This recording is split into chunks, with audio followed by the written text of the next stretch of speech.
All right, our next guest is the talented voice actor behind some of the most iconic characters in animation history. Yeah, those include the stars of the new animated feature, The Day the Earth Blew Up, a Looney Tunes movie.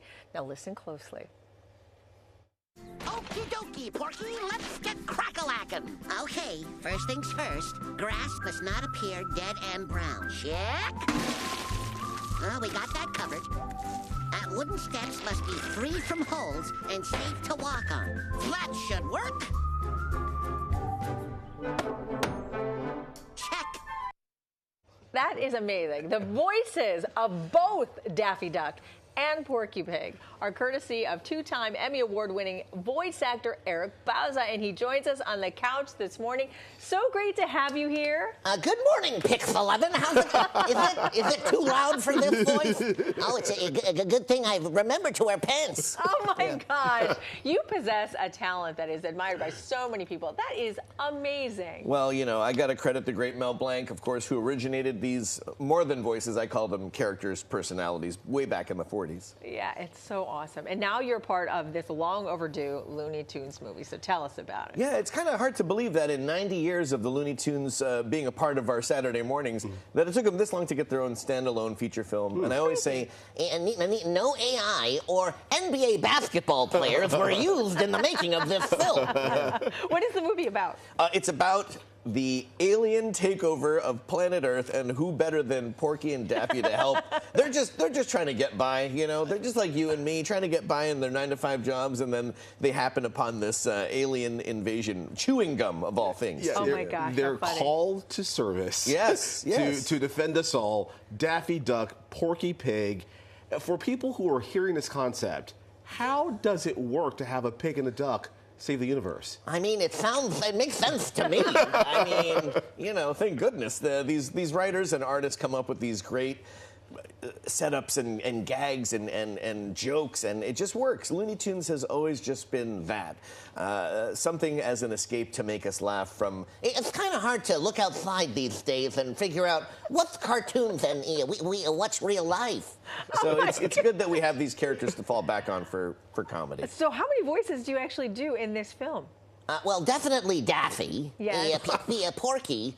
I know I play a photographer that I tried to make him sound like Mel Blanc. Oh, And outside of the film, I do Bugs Bunny Duck.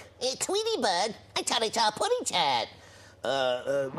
maybe Taz.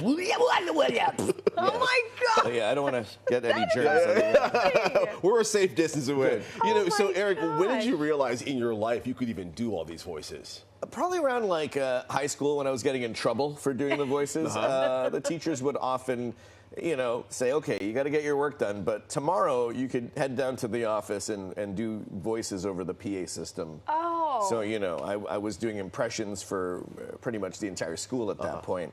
And if I got reactions like this, then I knew I was... doing the right thing. Yeah. I mean, there are a lot of animated characters out there, but to be a Looney Tune, well, I don't want to call you a Looney Tune, but you know what I mean? You're not a Looney Tune. That's what my doctor says to me.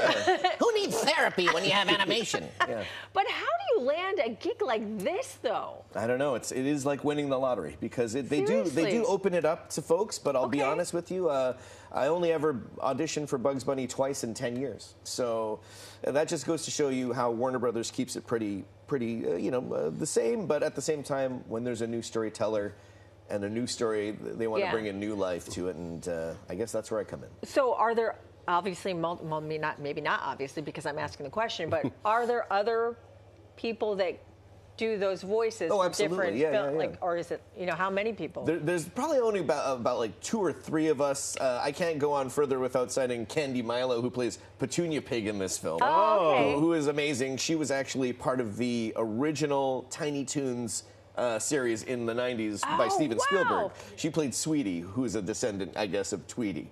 But in this, she plays Petunia. She also plays Granny.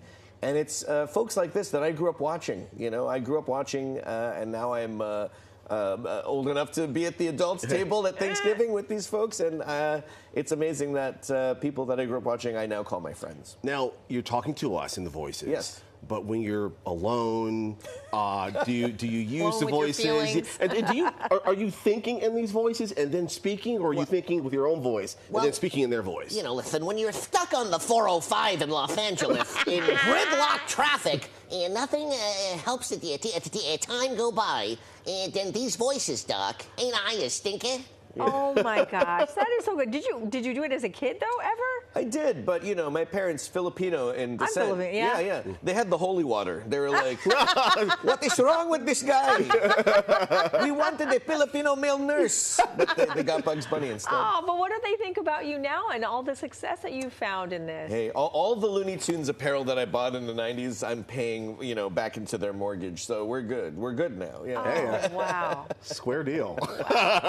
Well, it is such an honor to meet you. That is seriously an amazing skill and talent that you have. Thank you for allowing me to be here and share it with everyone. And you know, our movie comes out this Friday. Any last words to our audience? Well, I mean, the only way to wrap this up is saying, That's all, folks. Oh, you're the best.